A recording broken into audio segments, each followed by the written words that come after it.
Hello and welcome to Tonic Studios. I'm Leo and today I'm going to be showing you a closer look at the So Happy stamp and die set. So first thing I'm going to do is cut an aperture opening on the front of my card, and I'm going to show you in depth how I've actually done this for our card. So what I've done, taking the die set, I'm actually using this zipper opening piece here. And this is what's going to make the aperture on the card for me. So I'm just going to pop these out of the way. So I have just a very simple card blank. This is just one of our card blanks, a nice square one. And I have a piece of 6x6 designer paper as well. This is from the Blue Blossom pad that we have here. So I've just chosen one of the sheets that works nicely with the sort of design that I'm doing today. Now I don't want to glue these together just yet for reasons that will become clear a little bit later. So I'm going to use some removable tape just to hold these two pieces together while I do the die cutting, because I do want the die cuts to line up and I don't want to have to try and do that manually, so I'm just cheating. So I'm going to line up my piece of paper, so with the creased edge and then just along the bottom, and just pop a little bit of this removable tape along one side just to hold those two pieces together. And then taking the zipper die, like I said, I'm going to use this to make my aperture. And I'm actually going to grab in the dress die as well, because this is what is going to be sat in the front of the card. And I want to make sure that I have enough room for it to hang nice and freely in there. So line that up on the front, make sure that you're happy that it's spaced nice and evenly across your card front. And I'm just going to tape that in place, pop that out of the way, bring in my plates. I'm only going to run this through in one direction. I'm not going to go all the way through because I don't want to squish this part of the card here. I want this to stay nice and pristine. I don't want it to have that sort of been run through a die cutting machine look to it. So pop your top plate back on.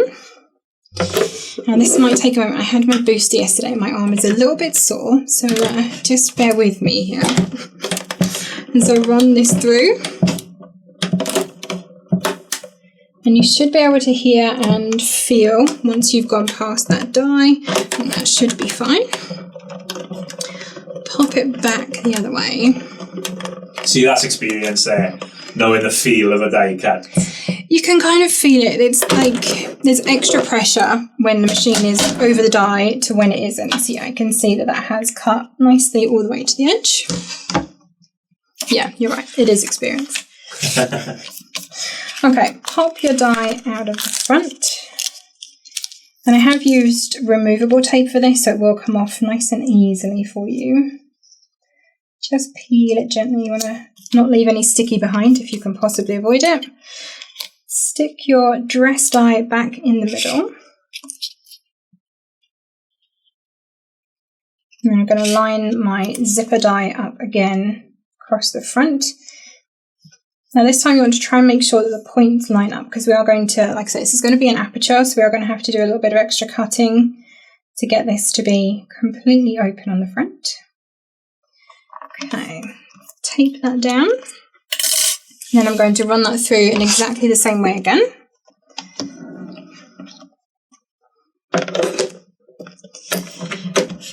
Come on, Mum, you can do it.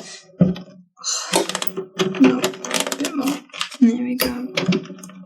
There we go. Okay.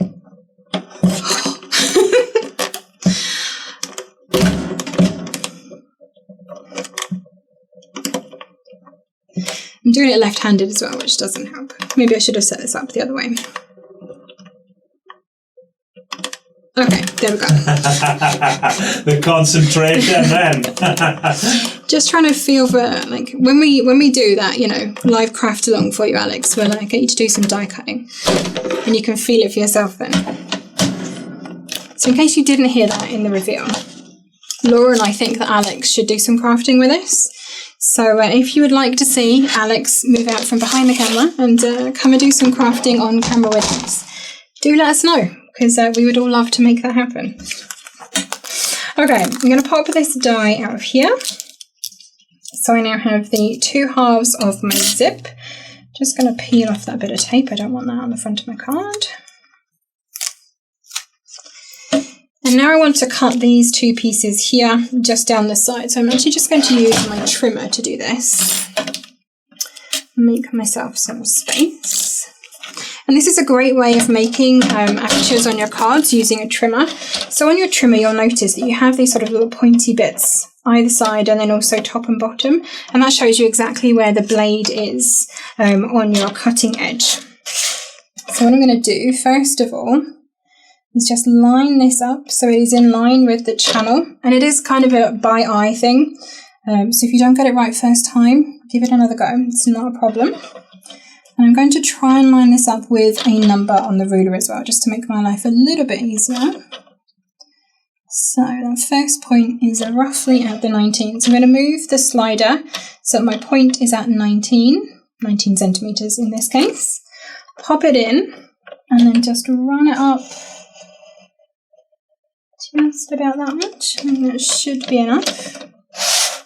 Not quite, a little bit more. Now I need to line up a second time. So pop it in at 19. And I want to go to about 16.6. There you go. For precision. So again, pop that at the 19, push it into the card, and just run it up there. And there we go. That should now have cut through. So I was going to cut one side on there. I'm going to do the same on the other side. So lining up my first part of the die cut there with one of the numbers, just so I know where I'm aiming for. So again at 19. Bring in my piece in, popping it down and running it through. And that's going to give you that cut down the side there. So you can see there that I've now got an actual aperture, and I can actually pull that bit of paper out, and then the card, I just need to wiggle that out through the die cut for the zip of the teeth of the zip even as well. So while I give that a quick little wiggle, so the problem you see is zips actually do interlock, and the two bits of cardstock are still interlocked as well. I had this when I was making my sample one, just as my proof of concept. I was afraid, just oh no, have I not actually die cut it all the way through? But no, it's just because the zip is actually still locked together. It's like a functioning paper zip. It basically is, yeah, exactly. So you can see, like I said, I've got my two pieces, and these now line up beautifully for when I want to finish assembling my card. So next thing I'm going to do is pop this to one side. We're going to do a little bit of colouring first of all. So what I've done is I've stamped one of the dress stamps on here, just in our standard black shadow Nouveau Hybrid ink. And I've got a couple of different markers. I'm going with sort of a minty green and a nice pale purple. What I'm going to do now, I would just like to preface this by saying I'm not an artist in any way, shape or form. This is not a tutorial on how to do very good sort of alcohol marker ink blending. This is just how I know to do it. So definitely, you know, if good quality alcohol ink marker blending is something you're looking for, I'm sure there is a tutorial on that. This is not that. So I'm going to just test my markers first on the edge of my paper, just to make sure I know which way around I've got them. So the way that I like to do this is go in first of all with my darker of my two colours and add in what's going to be the sort of shadows first of all. Now the designers make this really easy for you. Anywhere that there is a pleat line in here, probably there's going to be some shadow. So I'm just going to add in some of the darker colour around those pleats, and then where the fabric would kind of be falling in folds basically. And I guess if you want to be really artsy about it, you can think about which way the light would be hitting this and do it darker down one side. But, you know, it's a stylistic thing. If you want to really go to town with your alcohol markers and make this look like a brilliant art piece, go right ahead. But that is not my forte. I just add a few shadows here and there. So, like I say, just up those nice stamp marks where the pleats fall. Just add a little bit of that darker ink.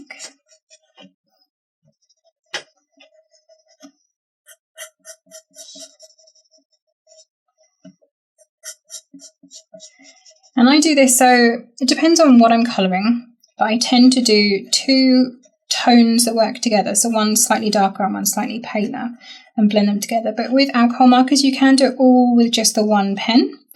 And you can then just build up the marker and add more layers, and that will give you your sort of shadows instead if you wanted to do it in a slightly different way.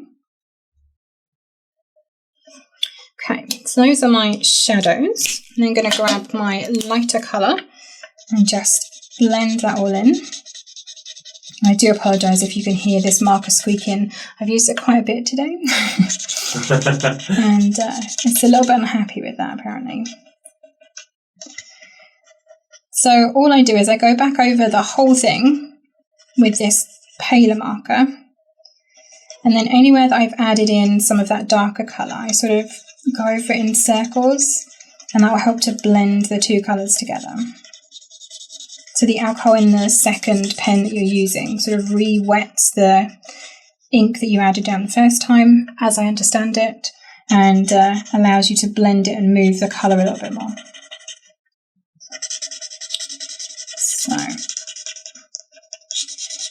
And one of the things I have noticed with the Nuvo markers is they do dry down slightly paler than they originally come out. So if you're thinking, wow, this is looking scarily dark, I've completely ruined my project, just give it 5-10 minutes to allow the marker to fully dry, and then look at it again, and you might find that actually you're quite happy with the colour after all.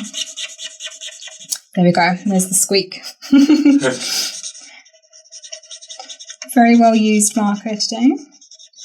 Nah, it's just struggling to come back after Christmas, that's all like the rest of us. Yeah, maybe that's what it is. It enjoyed its holiday too much. Did you have a good Christmas, Alex? I had a lovely Christmas, thank you. Good. It was more chilled out than usual Christmas is because, you know, all that stuff is happening in the outside world. But I'm not complaining because it was nice just to get your feet up for a bit. Absolutely. And for me, since I am fairly new to the Tonic family, so it was my first Christmas where I had a big bunch of time off, Christmas and New Year. Oh, lovely stuff. Unheard of for me before, so yeah, it was a really nice break. Lots of chilling, as you say. Good. And crafting. Definitely plenty of that too. We should have sent you over some homework, really, shouldn't we? I mean, if I'm perfectly honest, Karen did. So, when I say I was chilling, I was also working, but... Oh, that is unacceptable. If you are a crafty person and you craft for a living, I mean, it's not really work, is it? No. No, it's not. It was just having some fun and making something pretty, and I'm sure any of you watching this would agree with me that that's not work. Okay, so there is my very basically coloured dress. I'm going to do the sash as well. Just double check the colours that I've got here. So I do have a swatch book upstairs that I have all of these, but I do like to just double check on a bit of excess paper before I start colouring, just to make sure I know which marker I've got in my hand. So with the sash, I'm just going to colour it in the one colour. And like I said, you can then build up the ink in the areas where you want it to be a bit darker just by going back over it a couple of times. So even if you just have the one colour that you like, you can add that little bit of extra definition just with the one marker and adding more layers of the ink. So that is my dress, all nicely die cut. No, it's not. I've not die cut it yet. But if I... here's one I made earlier. So I have two dresses, and I've also done exactly the same with these bows. And again, I've just coloured them in to match the sash that I have put on the dress. So I'm going to bring back in my card, and we're going to start building this up. So I have here some red line tape, and I have a piece of fishing line as well. I'm going to cut myself, first of all, a piece of fishing line that is just ever so slightly shorter than the front of my card, but making sure that it does reach nicely over the aperture that I have here. You can always trim this down afterwards if you end up with it being slightly too long, so no problems there. So this is just going to sit over the front of my card like so. So I'm going to use red line tape just to put this in place.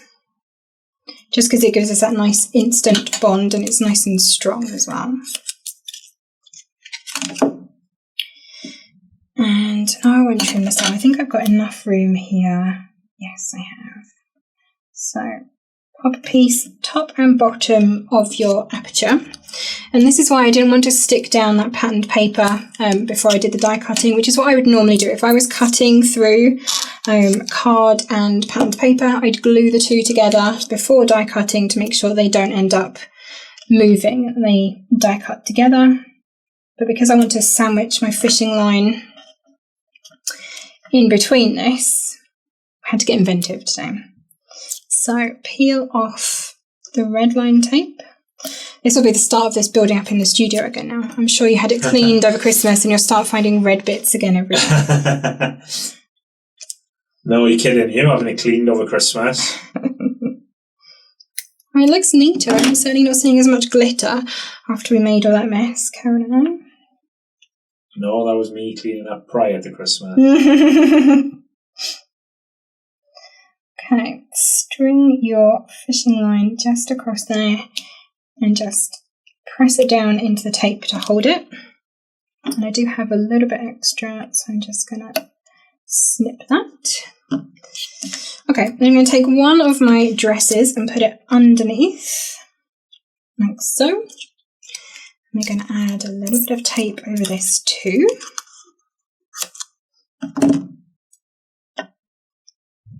So I'm going to tape my fishing line onto my dress. Grab the back of that. And I will add a bit of wet glue as well, just to make sure that it is nicely stuck all the way around. So I don't want too much of this. I definitely don't want this to squeeze out of the edges. Many a project has been trashed with glue around the edges, as I'm sure I'm not the only one that's done that.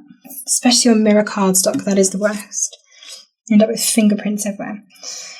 Okay, add the second dress back over the top. Now these two, they're not entirely symmetrical, so you will have a slight bit of difference around the edge, but it's very, very minimal. And I think in the finished card you don't actually notice. So I'm just going to give that a couple of seconds for the glue to dry. Obviously the red line tape up the middle is going to hold it in place for us as well. So add on the little bows on the sash while that's drying. Apparently I need some new adhesive. Make sure to add that to our New Year shopping list. Check the box. That's a good point. Yeah, I've got the tote over there. So one sash on that side. And because you are going to see this when you open the card, I will stick the other one on in a second, just after I've put the paper on, just because I don't want to stick the red line tape onto my crafting mat. So now I'm going to add on my patterned paper. So I'm just going to add some wet glue around the edges. Again, I want to hold this on a bit more than just the red line tape there. So glue all around the edge, especially near the openings. You want to make sure that doesn't sort of flap around too much.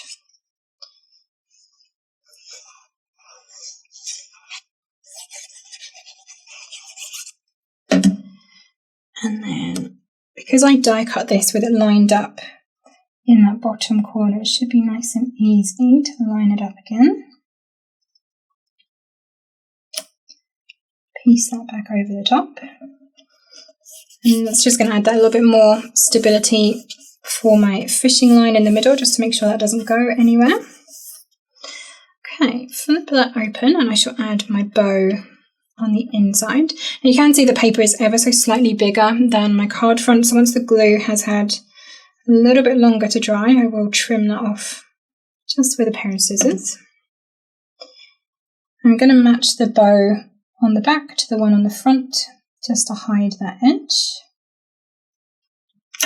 And while I've got this open, I have die cut some of the other pieces in here, and I've done this in this gorgeous sort of spring green mirror card, or satin card, this one. I've got these zip pieces, and I'm going to put these at the top and bottom of the zip. So I'm just putting glue on the end first of all, and that was probably way too much glue, so take some of that back off. And add that just at the very top and bottom of the zip. And again, I'm going to mirror that on the front so you don't see the back side of any of the die cuts.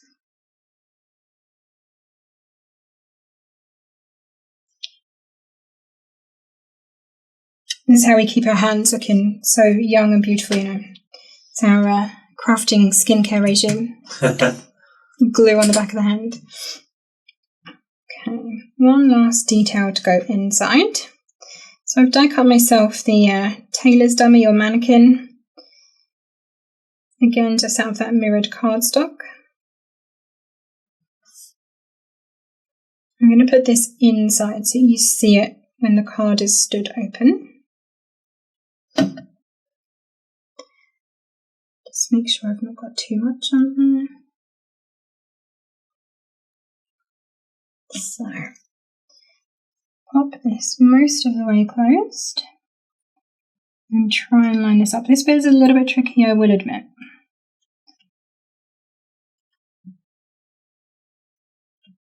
Okay, that looks about right. Pop that down, and then I've got my zip pieces to go on the front.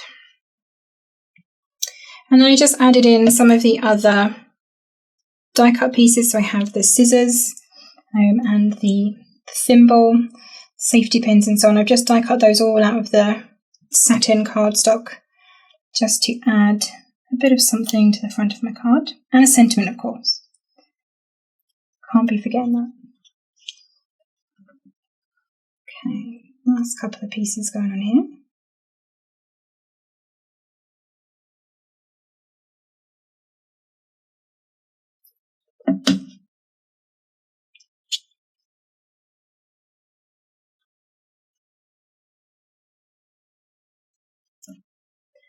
Give that a couple of seconds to dry.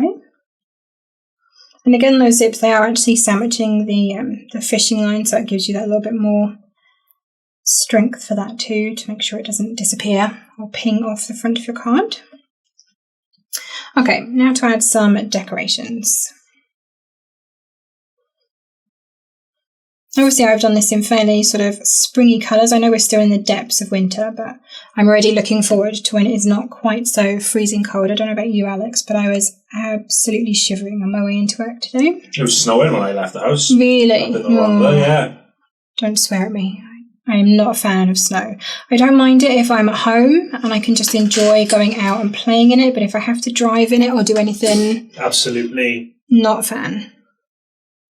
No, I must admit I am hoping we get a bit of snow, but that's because I'm going skiing at the end of the month. So. Okay, well, yeah, probably you're going to want some snow for that then. Yes. Although when I did skiing, I did mostly dry slope skiing. I'm probably better at that than snow skiing. I've never done real snow. Have you ever been any of the big mountain ranges abroad?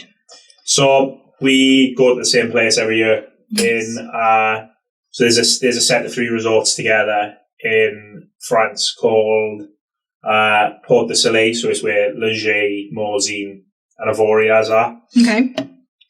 So you can buy a pass for the entire, all 3 of those, so you can use all the slopes, like, you know. Oh, excellent. So we go as a family, take the kids, but my little one's 3 this year, so she'll be able to go, she'll be able to learn how to ski. Amazing. And then when she's 7, I'll get her on a board like her dad then. Proper snow sport. Mm. I was, my best move was my snowplow. I'm not a thrill seeker, so, you know, nice, slow, steady descent was absolutely my pace. My wife likes that, takes that approach as well, because she likes to take in the scenery, likes to just enjoy being on the slopes. My father-in-law heard that, has got a very different approach, where he kind of tucks his knees up to his chin and goes down the mountain as fast as he can. Slalom style. And looks terrible while doing so, but he doesn't think technique is as important as the courage to go as fast as you can down the mountain. God, yeah, let's hope he doesn't watch this video. Oh, he knows what a clown I think he is for that. Oh, fair. As with most things, I sit somewhere in the middle. Alrighty, last bit then. Oh, no. I had glue on my finger then and I ripped that back off. Give time for your glue to dry. So I have myself a sentiment, so I've gone with tailor-made just for you. I've just cut this out with scissors after stamping it, and then I've used that sort of zigzag stitch die to cut the mirror card in the background. I'm just going to pop this up on a couple of foam pads. Add a little bit of height to the front of that as well. And pop that down in the corner. And then the very last thing to do is just grab my nice big scissors. And now the glue has had a moment to dry, I'm just going to snip off that excess paper around the edge. This bit always makes me nervous. Yeah? You think I'm going to cut the whole front of my card off? Yeah, and I trust that you won't. Well, I don't know. But again, it's... If I do, I've got the one that I've already done, so I'll just, So you'll just film. Here's just one. The magic of Hollywood. Yeah, absolutely. In editing, Alex will just make pretend that I didn't do that. No, it's fine. Because you've got that bit of card down the side, you kind of use that as an edge, as a guide, so you don't end up, she says, snipping too far. There we go. So there is my finished card with that dress hanging nice and freely in the front, and then the mannequin on the inside. I hope you have enjoyed making this with me today, and it's given you some inspiration on how to use this set. Don't forget to tag us in your makes on social media. I'd love to see what you're doing if you do pick this set up. Hope to see you again very soon. Happy crafting.